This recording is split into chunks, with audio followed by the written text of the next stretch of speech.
ফুরফুরি নগরের একটি দৃশ্য দেখা যায়। একটি মা কুকুর তার 4টি ছোট বাচ্চাকে একটি গাছের নিচে বসিয়ে রেখে খাবার খুঁজতে যায়। সে বাচ্চাদের বলে যায় যেন তারা কোথাও না নড়ে। বিপদ, কিছু দুষ্ট কাক বাচ্চাদের একা দেখে তাদের উপর হামলা করার পরিকল্পনা করে। তারা বাচ্চাদের ঠোকরাতে শুরু করলে বাচ্চারা ভয়ে চিৎকার করে। মোটু পাতলুর প্রবেশ। মোটু এবং পাতলু বাচ্চাদের চিৎকার শুনে সেখানে পৌঁছায়। মোটু একটি লাঠি দিয়ে কাকদের তাড়িয়ে দেয় এবং পাতলু বাচ্চাদের নিরাপত্তার জন্য তাদের নিজের ঘরে নিয়ে যায়। কাকদের ষড়যন্ত্র। কাকদের দলনেতা কালিয়া মোটুর ওপর প্রতিশোধ নেওয়ার পরিকল্পনা করে। যখন মা কুকুরটি ফিরে আসে এবং তার বাচ্চাদের পায় না, তখন কাকেরা তাকে মিথ্যে বলে যে মোটু নামের এক লোক বাচ্চাদের তুলে নিয়ে নদীতে ফেলে দিয়েছে। ভুল বোঝাবুঝি। রাগান্বিত মা কুকুর মোটুর পেছনে ছোটে। মোটু তখন বাচ্চাদের জন্য দুধ কিনতে যাচ্ছিল। কুকুরটি মোটুকে কামড়ানোর চেষ্টা করে এবং সারা শহর দৌড় করায়। ইন্সপেক্টর চিংগাম সাহায্য করতে এলেও কুকুরটি মোটুকে ছাড়ে না। সত্যি প্রকাশ। অবশেষে মা কুকুরটি মোটুর ঘরের জানলা দিয়ে ভেতরে ঢোকে এবং দেখে যে মোটু আর পাতলু আসলে তার বাচ্চাদের পরম মমতায় দুধ খাওয়াচ্ছে এবং দেখাশোনা করছে। বাচ্চারা তাদের মাকে জানায় যে মোটুই তাদের কাকদের হাত থেকে বাঁচিয়েছে। পরিণতি, মা কুকুর তার ভুল বুঝতে পেরে মোটুর কাছে ক্ষমা চায়।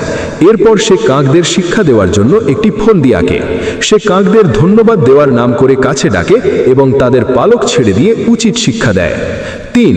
মোটু পাতলুর সিকিউরিটি গার্ডের চাকরি। 10-4-4-1-1-1-5। নতুন পরিকল্পনা। মোটু একটি অ্যাপার্টমেন্টের দারোয়ানকে আরাম করতে দেখে মনে করে যে সিকিউরিটি গার্ডের কাজ খুব সহজ। সে পাতলুকে বলে তাদেরও এমন চাকরি করা উচিত। চাকরিতে যোগদান। ইন্সপেক্টর চিংগামের সুপারিশে তারা শান্তিনিবাস সোসাইটিতে সিকিউরিটি গার্ডের চাকরি পায়। কঠিন পরিশ্রম। মোটু যা ভেবেছিল কাজটা মোটেও তেমন সহজ ছিল না। তাদের লিফট নষ্ট থাকায় 10 তলায় ভারী পার্সেল বয়ে নিয়ে যেতে হয়।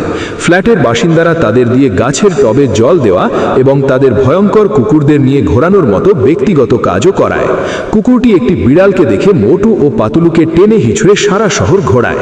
চোর ধরা। রাতে ডিউটির সময় মোটু ও পাতলু ঘুমিয়ে পড়লে চোর জন দ্য ডন বিল্ডিংয়ে চুরি করতে ঢোকে। তারা জেগে উঠে জন এবং তার দলের সাথে লড়াই শুরু করে। ছাদের ওপর বাঁশ দিয়ে লড়াইয়ের পর তারা জনকে ধরে ফেলে। পুরস্কার, ইন্সপেক্টর চিংগাম এসে জনকে গ্রেফতার করেন। সোসাইটির সেক্রেটারি এবং বাসিন্দারা মোটু পাতলুর সাহসিকতায় খুশি হয়ে তাদের বেতন বাড়িয়ে দেন এবং তাদের ধন্যবাদ জানান। সমাপ্তি 21-1-6 21-2-6। ভিডিওটি জিও হটস্টার অ্যাপে আরও এমন ভিডিও দেখার আমন্ত্রণ জানিয়ে শেষ হয়। ধন্যবাদ।